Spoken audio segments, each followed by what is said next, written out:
हरे कृष्णा।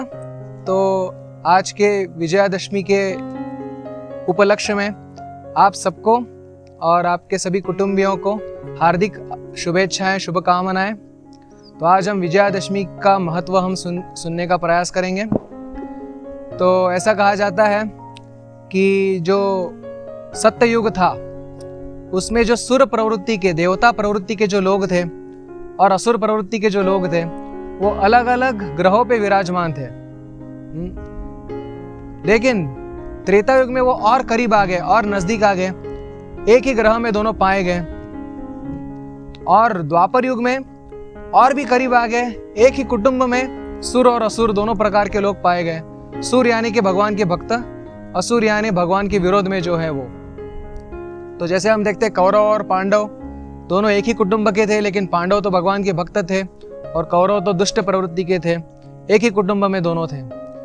लेकिन इस घोर कलयुग में एक ही व्यक्ति के अंदर सुर और असुर रहते हैं, यानी हमारे अंदर एक भक्त का भी अंश है और एक असुर का भी अंश है। तो हमको हमारा कर्तव्य यह है कि कैसे हम हमारे सुर प्रवृत्ति को बढ़ाएं ताकि असुर का अंश हमारे हृदय से पूर्ण तरीके से उसका नामो निशान मिट जाए।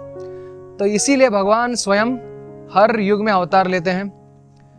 गीता में भगवान कहते हैं, यदा यदा हि धर्मस्य ग्लानिर्भवति भारत अभ्युत्थानम अधर्मस्य तदात्मानं सृजाम्यहम्। हर युग में मैं अवतार लेता हूँ। किस कारण?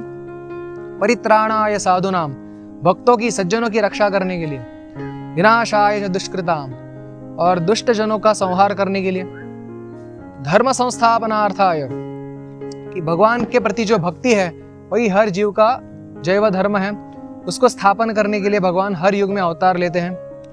तो बिल्कुल इसी प्रकार सुर देवता, इनका कार्य सिद्ध करने के लिए भगवान रामचंद्र के रूप में त्रेता युग में दशरथ और कौशल्या के अपत्य के रूप में प्रकट होते हैं। वैसे तो भगवान का जो जन्म है वो जन्म और कर्म दोनों दिव्य है।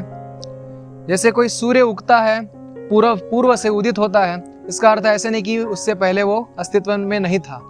और सूर्य अस्त होता है तो उसका अर्थ ऐसा नहीं है कि वो उसको नष्ट हो गया। तो वैसे ही भगवान कौशल्य और दशरथ के पुत्र के रूप में प्रकट हुए और अपना कार्य समाप्त होने के बाद अपने धाम में अंतर्धान हुए।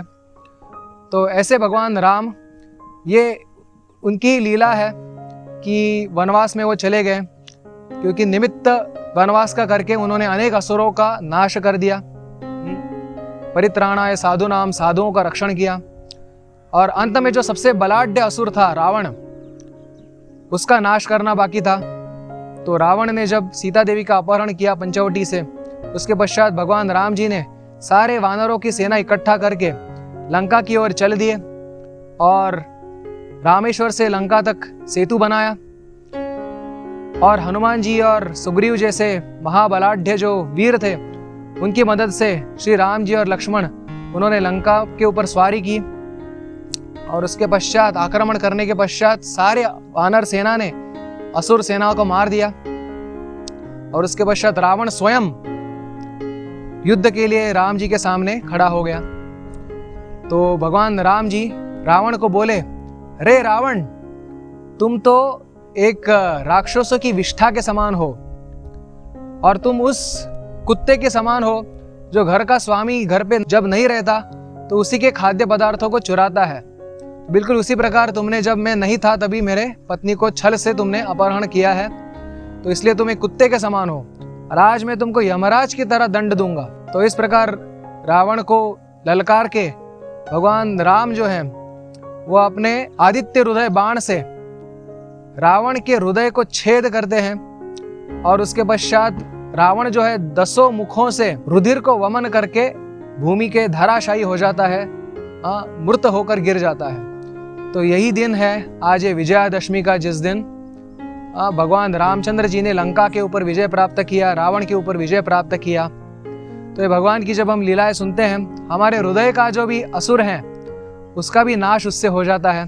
और हृदय में जो सुर की प्रवृत्ति है उसको अधिकाधिक पोषण मिलता है।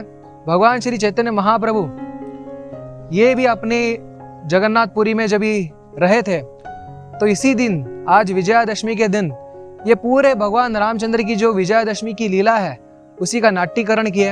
अपने सभी भक्तों को उन्होंने वानर के वेश में उनसे एक नाटक करवाया और उसमें स्वयं भगवान चैतन्य महाप्रभु हनुमान जी के आवेश में आ गए और क्रोधित होकर एक दीवार पर चढ़ गए और उसको लंका की दीवार समझकर उसको अपने गदा के समान एक वृक्ष की शाखा ली अपने हाथ में और उसको गदा की तरह उसके ऊपर प्रहार करने लगे और जोर से कहे, क्रोध में आकर कहे, कहा रे रावणा, कहा हो तुम रावण। प्रभु कहे क्रोधावेशे, क्रोध में आकर आवेश में आकर कहे, जगन माता हरे पापी मारी मूसा वंशे। जगन माता सीता को हरण कर रहे हो, शर्म नहीं आती तुमको? तुमको पूरे वंश के साथ में नष्ट कर दूंगा।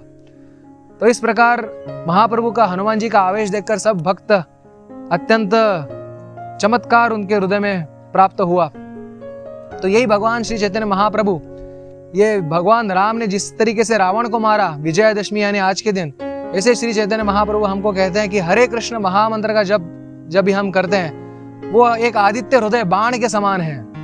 एबे नाम संकीर्तन तिग्म खड़गलया अंतर असुर जीवे काटिम फेलिया। तो कह रहे हैं कि ये जो अपने हृदय के अंदर का जो असुर है उसको मारने के लिए एक ही आदित्य हृदय बाण है। वो कौन सा बाण है? हरे कृष्ण कृष्ण कृष्ण हरे हरे, हरे राम राम राम हरे हरे।